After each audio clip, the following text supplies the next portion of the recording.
کومل جان ہمیشہ کے لیے ہم سے بچھڑ گئی۔ ناظرین یہ دیکھیں کتنی امیدوں کے ساتھ گئی ہوگی، اس کی آنکھوں میں دیکھیں کتنی چمک دمک اور روشن خیالی نظر آتی ہے۔ یہ کیا کیا امیدیں لے کر گئی ہوگی سیر سپاٹے کے لیے اور خوشیاں اور بہار لانے کے لیے، لیکن اللہ کو ایسے منظور تھا ویسے ہو گیا، مطلب اللہ کو پیارا ہو گیا۔ تو ناظرین دیکھیں کتنے امیدوں کے ساتھ، کتنی چاہتوں کے ساتھ، کتنی خوشیوں کے ساتھ یہ جا رہی ہوگی اور کیا کیا اس کے خیالات ہوں گے۔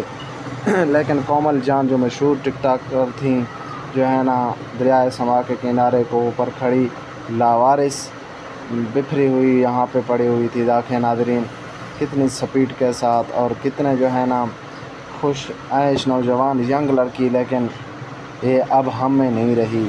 تو ناظرین ابھی اپنے آئندہ بچوں کا خیال رکھیں، ان کی حفاظت کے لیے ان کو نصیحت کریں، خیال کے ساتھ جائیں، احتیاط کے ساتھ جائیں، اپنا خوب خیال کریں۔ اللہ پاک کومل جان کو جنت الفردوس میں اعلیٰ مقام عطا فرمائے۔